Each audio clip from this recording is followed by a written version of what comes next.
Hello, everyone. You're listening to The Content Bite, a podcast for people who use their words to make money. I'm Rachel Smith, a journalist, copywriter, and the founder of Rachel's List. And my co-host is the lovely Lynn Testoni. Hi, Lynn. Tell our listeners about yourself.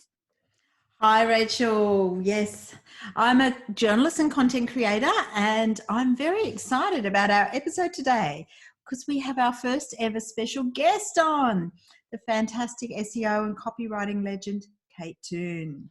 We do. It's quite a historic episode, isn't it? I'm very stoked. I know. I'm stoked to be starting with Kate. I know that many of you out there will already be familiar with Kate. But yeah, it's so exciting. I have to say, this is a bit of an experimental episode as we are zooming between 3 home offices and hoping that we don't talk over each other too much. But yeah, it's always a bit of a challenge for me and Lynn. So putting another person in the mix is going to be interesting. Yep. Let's see how we go. But you know Kate quite well, don't you? Yeah. Yeah, I've actually known Kate for about 5 years. I think we met in a boardroom in eHarmony about 5 years ago. I think I was pregnant at the time or had a new baby or something. But I had all these sort of digital, I had lots of websites back then. 3 main ones, but Rachel's List was one of the biggest ones. And I'd only really skirted around the edges of SEO before then. But I'd heard about this amazing SEO trainer, and Kate was doing a lot more of that back then. And she was going to teach us all about keywords and metadata. And as a massive nerd who loves a bit of coding and the techie side of things, I was really excited about that. I think I still have a folder with my notes from that workshop 5 years ago, even though a lot of it's moved on since then. And that's kind of where we're coming at with content, with the content stuff we're going to talk about today, because I think it's so important to know a bit or a lot about SEO if you're writing for content clients. Do you think so, Lynn? Actually, yeah, I think you're so right, because SEO is just part of the way we work now. And I can't wait to hear what Kate's going to share with us today. So do you want to introduce her and we'll get started? Yes. So for those who aren't familiar with Kate Toon, she is a writing entrepreneur, a coach, a speaker, author, and podcaster. And she's also a mad good hula hooper. We're definitely going to ask her about. Kate runs the Recipe for SEO Success course and the Clever Copywriting School, as well as Australia's only annual copywriting conference, CopyCon, which I'm sure many of you have gone to. She also sorry, I've got building work going on. Can you hear my builders in the background? Sorry, Kate, we're messing up your bio. She also presents at events around the world and runs several very successful Facebook groups, and I'm in 1 or 2 of them, and they are great. She's also an author of the popular business self-help book, Confessions of a Misfit Entrepreneur. Kate, we are so stoked to have you on the show, on the podcast. Thanks for being our first guest. No, I'm rather excited. You see, when you write your own bio, you can write whatever you like, can't you? You can. Because do you really hula hoop, Kate? Time I didn't. You know, on LinkedIn, when everyone has their job title and they put like, I'm a writer, journalist, and editor. Well, I was like, I'm a writer, SEO person, and I didn't have a third thing. So I just randomly put hula hooper in. And Rachel and I were just talking about magazines. One of the magazines that rang me up was like, we're doing a Sunday feature on business people who hula hoop. Like proper newspaper. I can't remember which one, but it was a proper one. And I had to admit to them, she said, we'll send a crew out to take some photos of you hula hooping. And I had to admit that I can't actually hula hoop. I love it. Well, we all know that you are the undisputed SEO queen of Australia, aren't you? Well, I like to call myself the Beyonce of SEO, or the Wonder Woman. But nice. I try. Look, when I started out, there weren't that many people doing SEO. There certainly weren't that many women. And these days, I think there's a lot more women in SEO, which is a wonderful and glorious thing. So my queendom is not so queeny as it was, but yeah, I'll take it. Well, we recommend you a lot and your course a lot when we've talked about SEO on the podcast. And I know in Rachel's Gold Group, a lot of people talk about it. So we just feel that you're the best person to have and talk about this. Tell us a little bit, because a lot of our listeners are freelance writers and they've often come from print to digital. And how important is SEO knowledge these days? Well, look, I think, increasingly we are seeing more and more journalists coming into digital marketing and becoming copywriters. And also, these days, most articles that are in print end up on a digital version of the print thing. So, and while all the same disciplines apply to writing a great article, having a really click-worthy headline and, being conversational and it all flowing, there is a bit of an art to making Google fall in love with your writing as well as humans. I always take the approach of humans first, second, but, there's logic around what are people searching for? What are the pain points of my customers? And increasingly, especially with the voice search, now we're all using our phones to search, we're not typing in like pizza restaurant Sydney. We're saying, hey, Google, which is the best pizza restaurant in Sydney? And there's an art to ensuring that your article about the 10 best dough houses in Surrey Hills comes up number one. So I think it's getting increasingly important. If you write for the web, I don't think you can really do a really good job of it without some understanding of SEO. You don't need to be an expert, but you need to understand the concepts and how search engines work and what they're looking for. Mm-hmm. So basically going from journalism to copywriting or content and ignoring the need for that SEO knowledge is a very bad move in your book? I just think that I think it just limits your earning ability. Yeah. Actually, I just don't think it washes these days. And I still find copywriters saying it. Oh, yes, I can write your website. I can write your blog post, but I don't know anything about SEO. But the thing is, these days, if you're not on Google, you're essentially not on the internet. It's got a 95% market share in Australia. And they say that something like 70% of all transactions, and content is still a transaction, or it leads to a transaction. It's a longer lead in, but all transactions start with a Google search. Most of us are using our smartphones and we're searching in, I'm less likely, even if I wanted to go to the Sydney Morning Herald website, I'm not going to type smh.com.au. I'm just going to type SMH into Google. It's like we don't remember domains. We have no loyalty anymore. Yeah. A problem or a question, we speak it to the Google gods and we expect Google to deliver back to us something that we like. And if we don't like it, we're very quick to go to the next result. And Google notices that. So if you're the top result and people are going to your article, but they're not staying there, it's not sticky, it's not engaging, and you come back to the search results, that's called dwell time or pogoing. And Google will go, well, look, this article is pretty good, but people aren't staying there. The article underneath, people are staying on, and your article will slowly slip down the ranking. So yeah, I think it's super important. I'll have to ask you before we go any further, when you reached position 1, was it for the SEO course or was it for your website katetoon.com? It was just for the word copywriter, for Kate Toon copywriter. Yeah. What did you do? Exciting. I know. I want to know what she did. What did you do to celebrate that momentous occasion? I screen grabbed it. That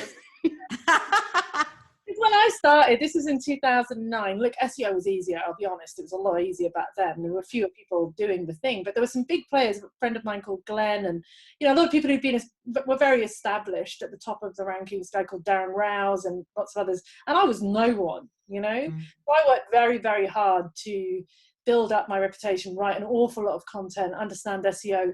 And at that point, I wasn't even an SEO copywriter. I was just going to be a copywriter. I was even doing a bit of graphic design. I'm so sorry to anybody whose graphic design I did. Studying it, I realized this is a thing. And then, obviously when you get to the top, they say these days, you're going to get about 30% of the clicks. So every 100 searches, you're getting 30 of them. Now we've got ads and we've got featured snippets and maps and all kinds of stuff, yeah. But obviously, the higher you are, the more clicks you can get. I mean, really, when was the last time you went to the second page of the search results?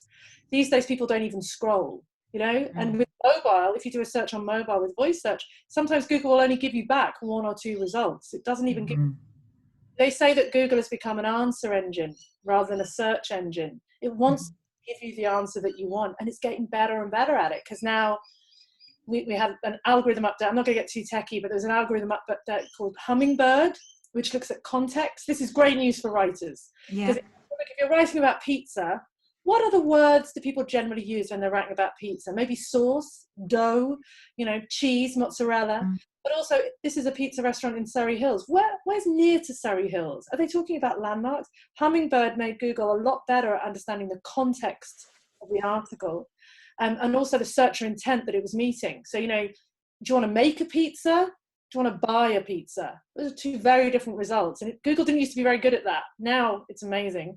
And then recently they released an algorithm update called BERT, which is all around natural language processing, using AI to try and understand language like a human does. I mean, we know some words like run have something like 648 different meanings in Webster's dictionary.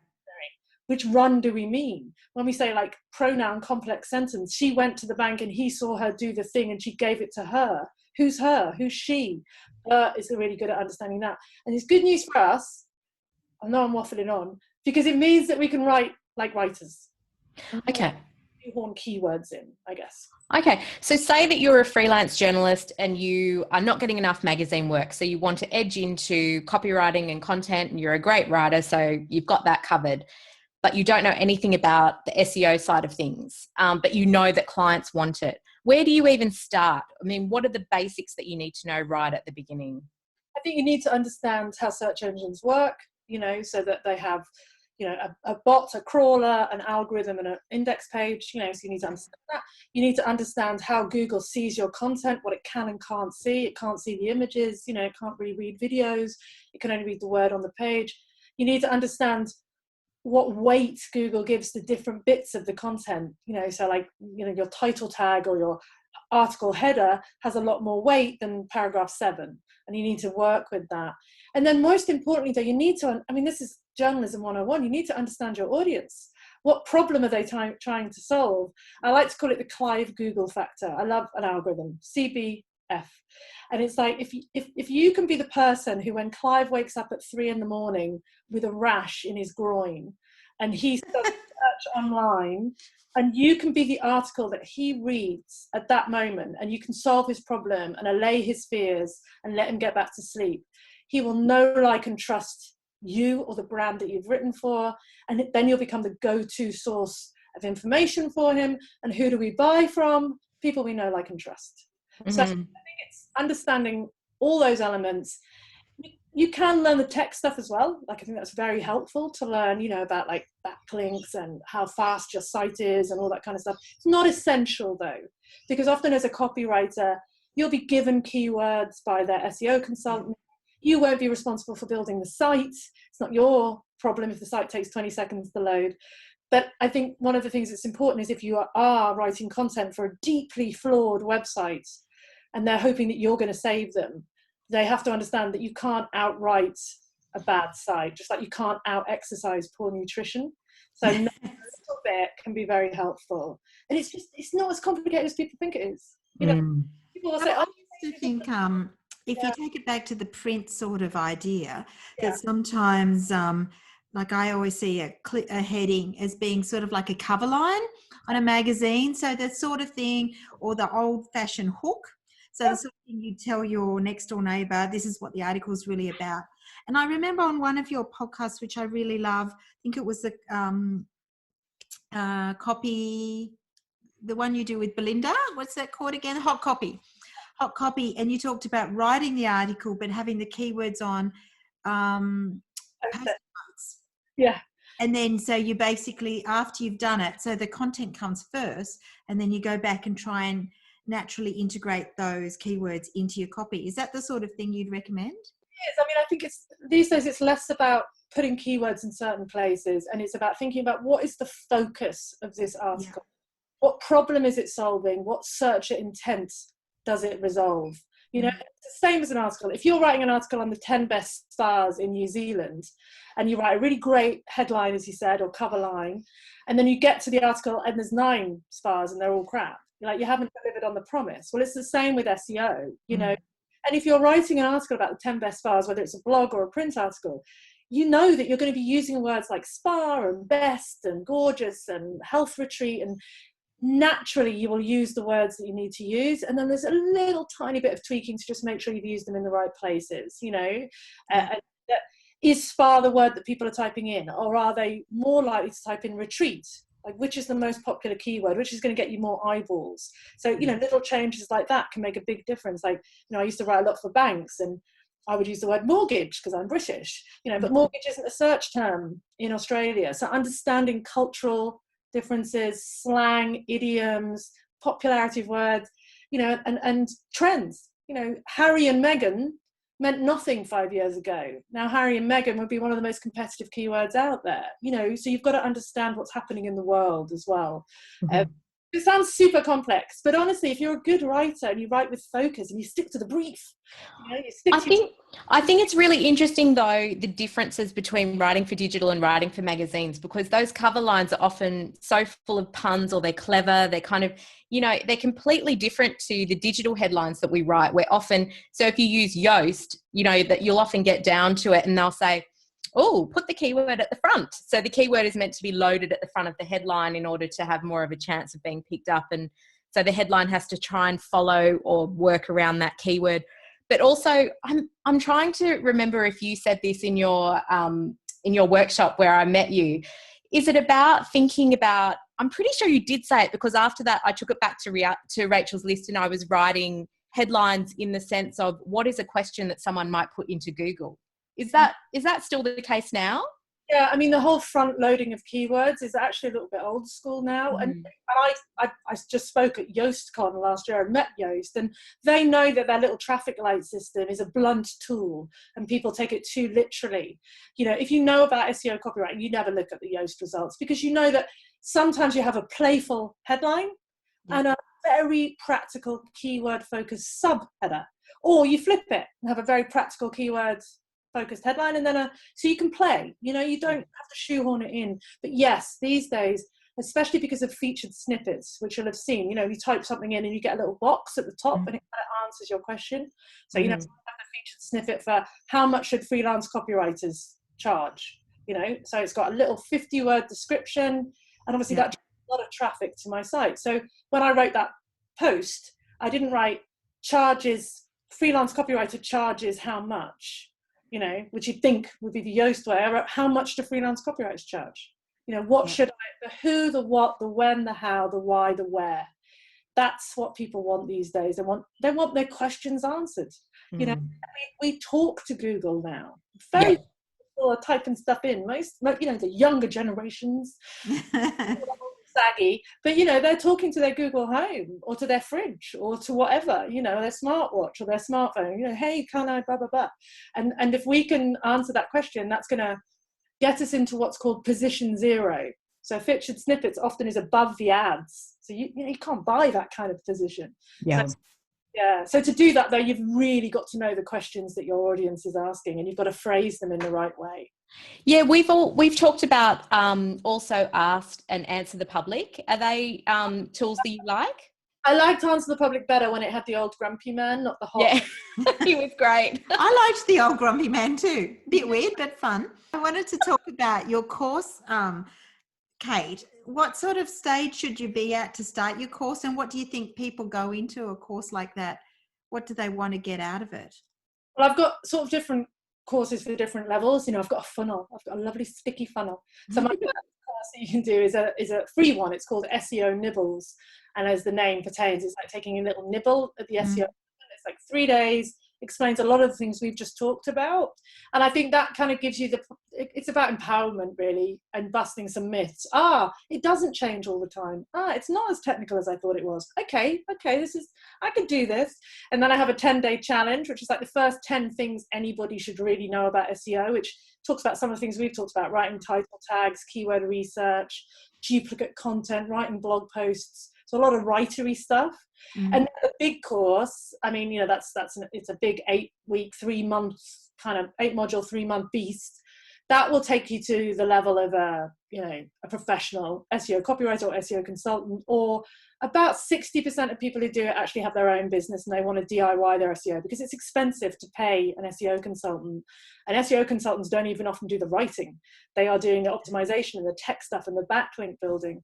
So I think the first step anyone can take, and then it's like anything, isn't it? Like if you're a journalist, you might also need to do your own accounts. Do you want to learn how to fill your BAS return in, or do you want to pay someone? Do you want to try and do it and then realize it's not for you and then pay someone?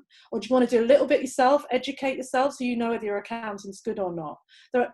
All of those options are perfectly valid, but I don't want to give money to anybody unless I vaguely understand what I'm paying for.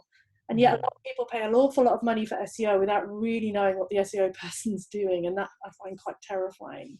Yep. Do you think something that happens a lot at Rachel's List is people will register and we ask them for their information like a website, portfolio, and a lot of them don't have websites, which I think is bonkers in this day and age for a freelancer who has a business and is trying to get noticed online. But what I wanted to ask you is, do you think that having a website as a freelancer can be a great testing ground for you to learn about SEO yourself?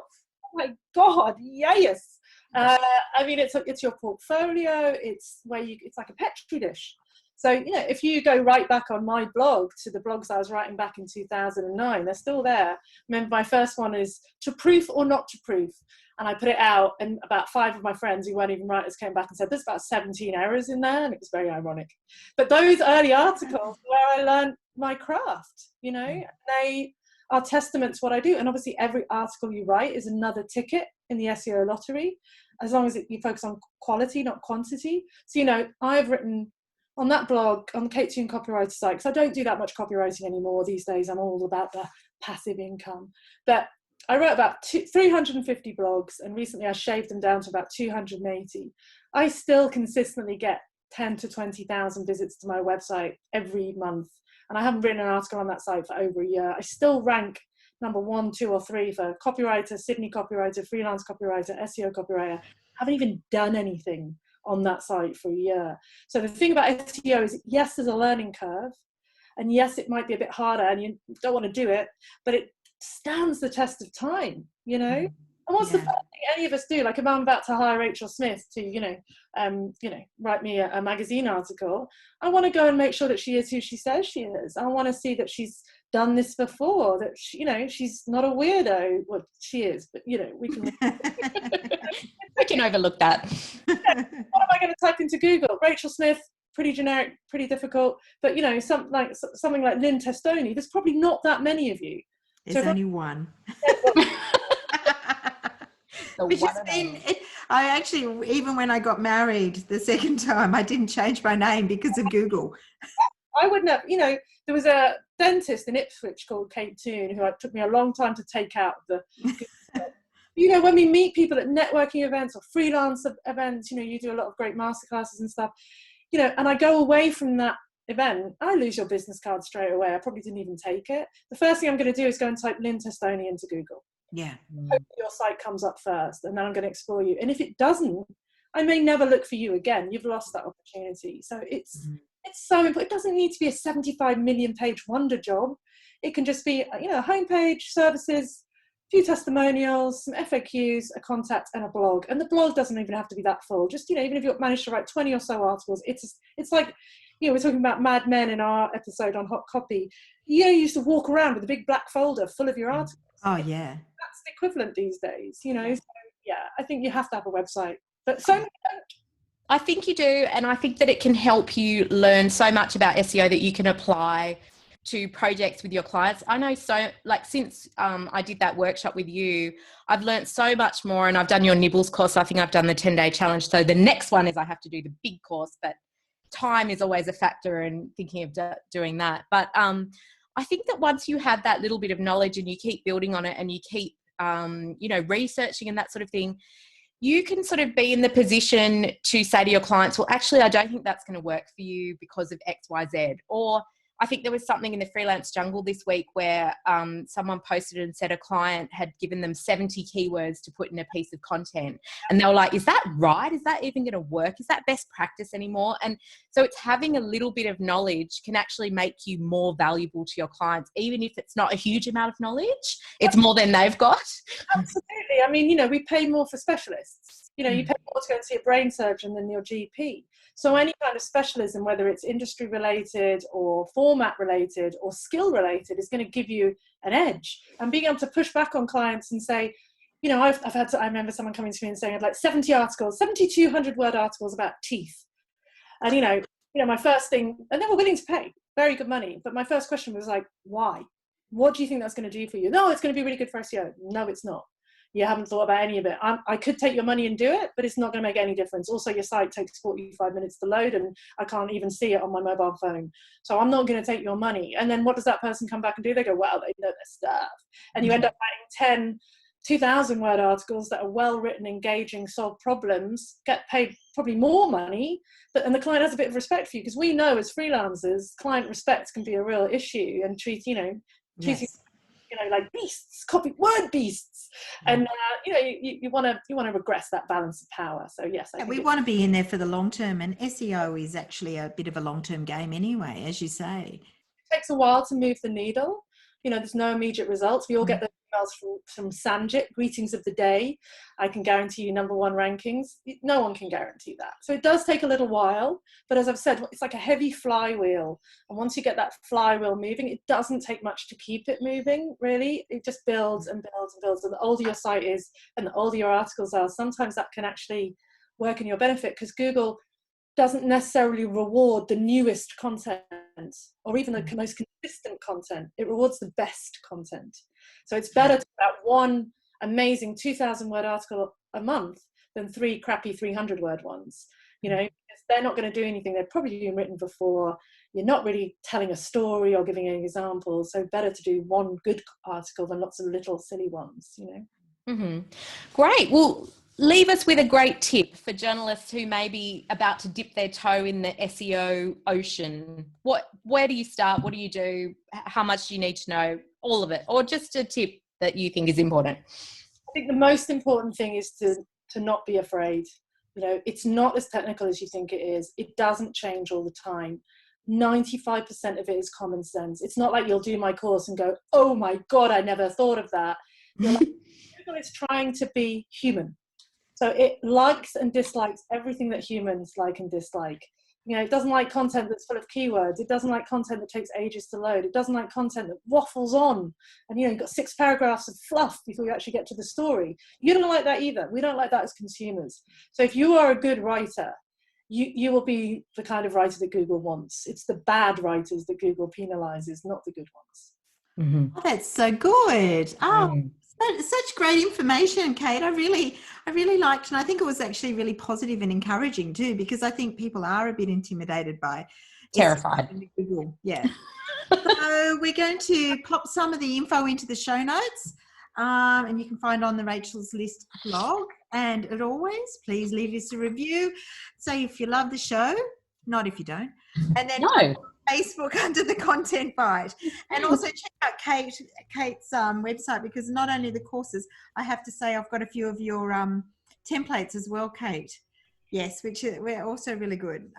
So thank you so much, Kate, for joining us today. That's for your first guest. I feel very honoured. I know. What a great first guest. We started with a legend. It's going to be hard to fill those shoes. I don't know. Yeah. All downhill from here. Yes. Okay. Thank you. Thanks a lot. See you. Bye, Lian. See you next week. Bye.